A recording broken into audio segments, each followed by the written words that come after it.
Presentamos este voto particular porque nos parece gravísima la pretensión del dictamen que impone este mando policial mixto en el país. Consideramos que es un atentado en contra del federalismo, del principio del municipio libre y de nuestra soberanía. Lo primero que cuestiono es que la iniciativa que presentamos de reforma constitucional en la materia de principios de febrero de este año, aunque es mencionada en el dictamen, es obviada en sus objetivos y fundamentalmente en su argumentación. El dictamen no es capaz de brindar contraargumentos a nuestros argumentos, solamente la eluden y la ningunean. Lo segundo que voy a demostrar es que este mando superúnico obedece a una imposición de los Estados Unidos. ¿Por qué lo digo? Porque el gobierno norteamericano, y lo hemos discutido aquí en esta tribuna varias veces, exige cumplir acuerdos de cooperación en seguridad, entre ellos el mando único, tal y como lo ha reconocido la actual embajadora de los Estados Unidos, Roberta Jacobson, en el documento titulado US Mexico Security Cooperation, Next Step to the Mérida Initiative, de mayo del 2010, en donde ella dice que es preocupación del gobierno norteamericano apoyar al sector policíaco y de justicia en México, tanto a nivel federal, estatal y municipal, para que los sistemas de América del Norte tengan los mismos niveles de coordinación y de homogeneización. En materia energética, los norteamericanos han señalado insistentemente las deficiencias de inseguridad en la infraestructura nacional en materia de energía y han exigido una permanente colaboración en las tres naciones para remediarlo. Duncan Wood señala, desde el ITAM, por cierto, señala que se deben hacer esfuerzos de los tres gobiernos de América del Norte para prevenir ataques a la infraestructura energética que se consideran críticas, y en ese sentido las agencias de inteligencia de los tres países, dicen, en la Woodrow Wilson, deben trabajar de la mano con los ministerios de energía correspondientes. El Departamento del Homeland Security, la Seguridad Pública de Canadá y el CISEN, dice este adelanto, deberán crear un panel de expertos trilaterales que mantengan relaciones de trabajo con los sectores públicos y privados interesados para desarrollar un marco de largo plazo que sirva para planear, establecer objetivos, calendarios y comités para prevenir y enfrentar ataques con capacidades de actuación en automático ante cualquier riesgo en esa infraestructura que se considera fundamental para la preservación de la seguridad energética de América del Norte. Concluyo la cita. En el documento North American Time for a Focus, elaborado ni más ni menos por David Petrius, Robert Zoellick, Shannon O'Neill, señalan: Norteamérica ha progresado desde las guerras del siglo XIX a la hoy pacífica cooperación en contra de las amenazas comunes. Esta relación de seguridad es esencial para el futuro de Norteamérica. Tener inseguridad en cualquiera de estos tres países elimina la habilidad para contribuir y beneficiarse de una región integrada. La Fuerza de Cooperación Especial, Petrus, recomienda trabajar hacia una meta a largo plazo de una nueva estrategia de seguridad unificada para Norteamérica. Dicho proceso podría empezar por expandir los programas de seguridad bilaterales para incluir a México, Los programas Estados Unidos-Canadá podrían ser incorporados a la iniciativa México-Estados Unidos, manejo fronterizo del siglo XXI. Estos esfuerzos podrían incluir el considerar los riesgos de seguridad más allá de las fronteras y desarrollar un sistema conjunto de análisis de riesgos y amenazas para la zona norteamericana. México podría también participar en el programa conjunto de Estados Unidos-Canadá, Ship Rider, el cual está formado por grupos de múltiples agencias de seguridad que se enfocan en la actividad criminal transfronteriza. Estos pasos requerirán que México dedicara personal de las fuerzas de seguridad hacia la seguridad de sus fronteras sur y norte. Para alcanzar una estrategia de seguridad unificada, los tres países deberían desarrollar la confianza para compartir la información de manera segura entre agentes aduanales, agentes fronterizos, fuerzas de seguridad, oficiales de justicia y personal militar. Las autoridades militares y de seguridad nacionales se encuentran en diálogo y subordinación permanente al Comando Norte de los Estados Unidos, tal como hemos conocido por los medios de comunicación. Desde Fox, pretextando la guerra antinarco, los presidentes de México han cedido a Estados Unidos el control de nuestra seguridad. La iniciativa Mérida, inconstitucional, sin aprobación del Senado, formaliza una cooperación, entre comillas, injerentista en seguridad, descrita por diarios del New York Times. Al iniciarse el gobierno de Peña, relatan con sorna, New York Times, descubrieron que los norteamericanos están en todo, no solo en nuestra recámara, hasta en nuestra ropa interior, dijo el New York Times. Estados Unidos reconoce, están en todo.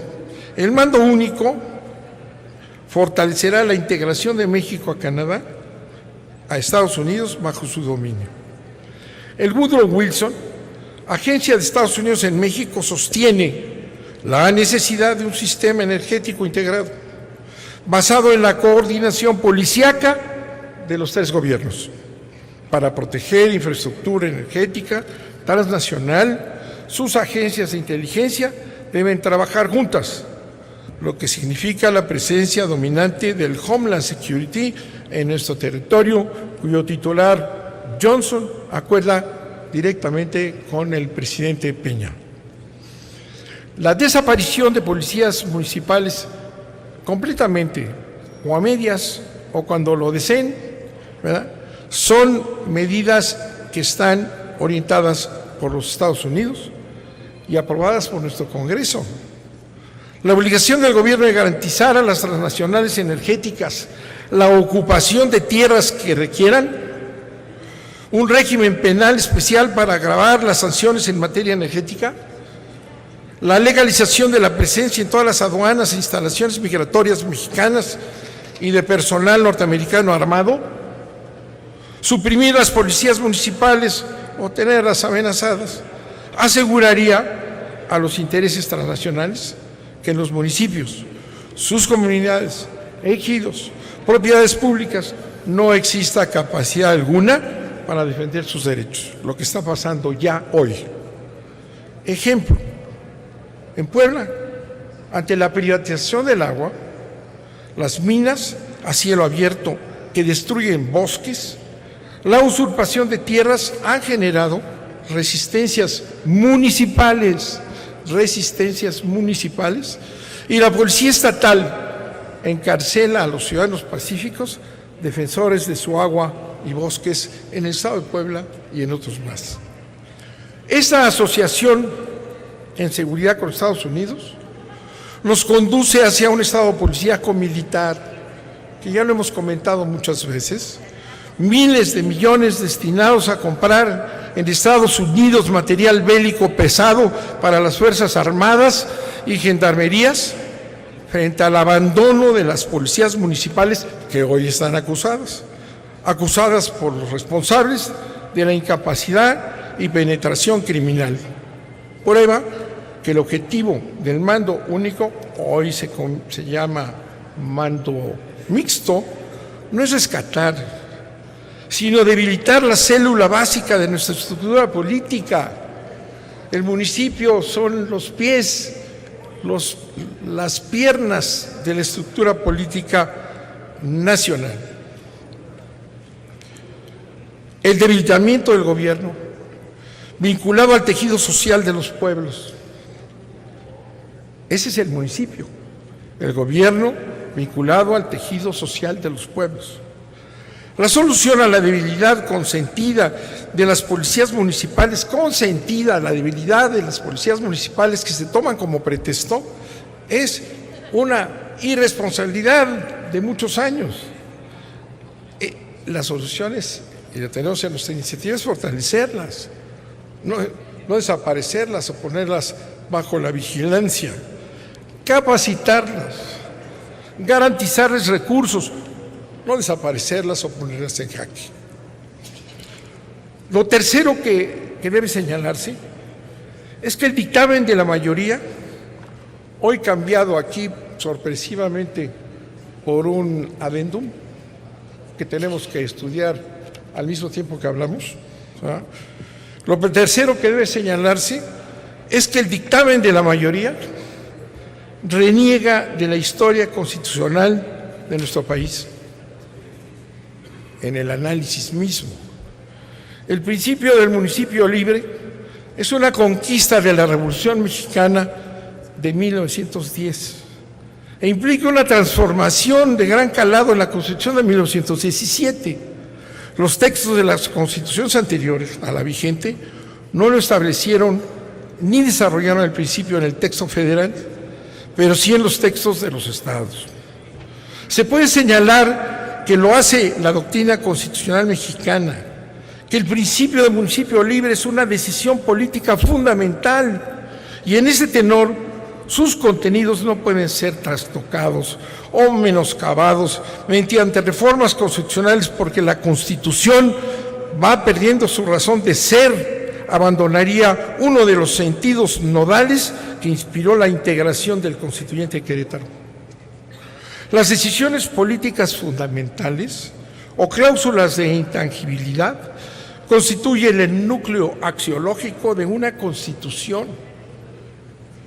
Los que proponen el mando único obligatorio, ahora disfrazado como mando mixto en materia de seguridad pública, están atentando en contra de uno de los elementos fundamentales del contenido esencial de la Constitución que nos rige. Los principios constitucionales relacionados con la parte orgánica de la Constitución, como el de municipio libre, se integran con distintos contenidos, entre ellos los vinculados con las competencias originales del municipio. El mando y la coordinación de la policía pervertirá en el territorio de sus municipios, ¿verdad?, desde 1900 establecidos 17. Ya ha sido una de sus facultades originarias, no lo que dice el dictamen, que ha habido un gran cambio y que no está en la Constitución, la que ejercen por regla general y de manera permanente los ayuntamientos. Solo por excepción y transitoriamente en los supuestos constitucionales se delega la competencia de policía municipal en los gobernadores y en el presidente de la República. Reducir o matizar esta atribución originaria que en unión de obras conforma el principio del municipio libre implica afectar a una decisión política fundamental que solo puede ser limitada por un constituyente originario y no por el poder revisor que está ahorita funcionando aquí con esas anomalías que describimos.